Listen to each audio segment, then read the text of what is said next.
Good evening, all, or good afternoon. My name is Danilo Asase.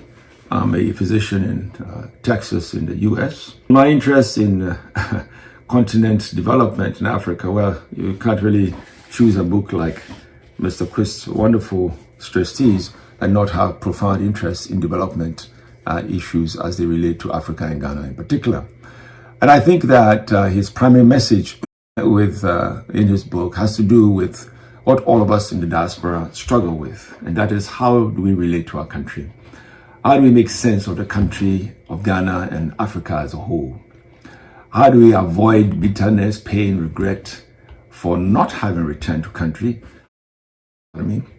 Or that we have pain and regret for having returned.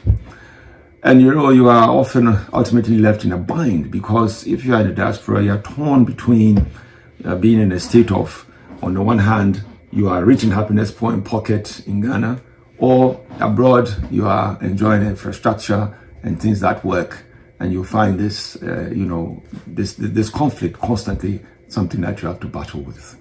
I found Mr. Quist's book very motivational. I found it very inspiring, and I thought it was a great work, particularly by a person who has returned to Ghana and Africa and has a deep knowledge also of developing countries, as well as the development therein. In particular, I must say, I liked the Gisb economy analogy. I thought it was a great turn of phrase.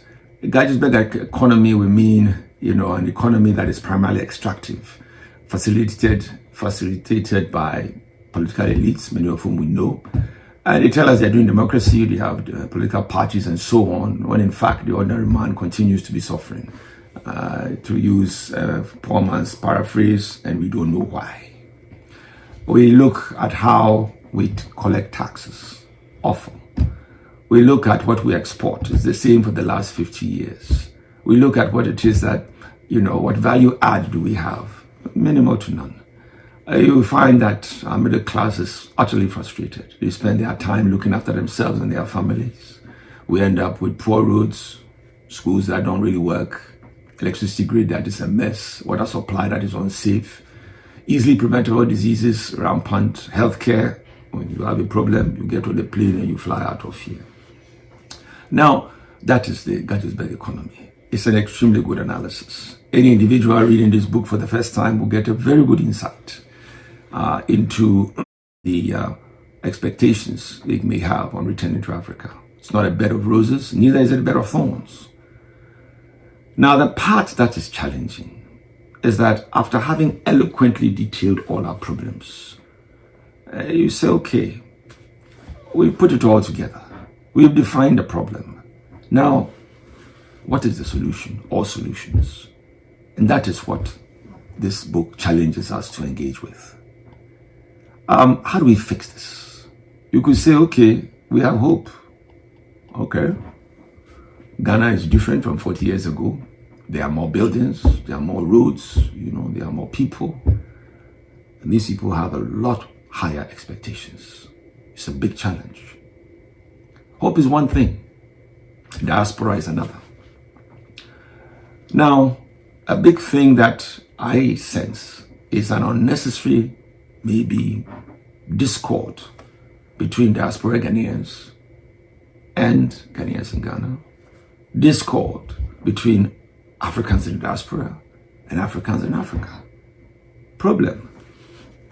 If Ghanaians and Africans in general do not get their act together, we people of color will always be suffering somewhere. They will bluff us all the time. Example, you go to the airport, at the gate, you are the only one who needs passport and visa. Everybody passes. So we really need to fix this if we can, and we must. There are some ideas that are espoused in this book of Mr. Quist. Interesting ones, like, for example, how do you find a way to disentangle the constitutionalization of corruption, which is this unholy circumstance where, by virtue of our constitution, of which we've had 5 in Ghana, it is now possible, encouraged and facilitated that if you are an elected official, yours is to chop money. Yours is to squander resources. Yours is to consume everything. And at the end of it, say that you didn't do any of these things. That's the challenge that we have, not only in Ghana, but in multiple African countries. In conclusion, I would say that this is a wonderful work. It's a significant legacy project, a job well done. He's worked hard. It's something that Mr. Quist is legitimately proud of. I am impressed with it, and I congratulate him, and I encourage all Africans in the diaspora and in Ghana who have not read this book to go and get the book and read it. It's very intelligent, written by an African. Now, in general, most of the books that you find about people going to Africa and finding their way, so to speak, economically and otherwise, written by ex-CIA agents, economic hitman, somebody that you don't really know the credibility. But here, this was a joy to read, a credible story. I will close in quoting one of the stories that the book tells us about Ghanaian mentality as it relates to Lotto being a form of gambling in Ghana, whereby, you have this boss, he goes to buy a ticket number, which is supposed to be a secret, but somehow all his workers, 400 of them, get to know the number, and all of them buy the same number ticket. Of course, they all lose, but that's the funny part in terms of their responses to that circumstance. I won't spoil it for all of us who have not read this book yet, but it's well worthwhile reading.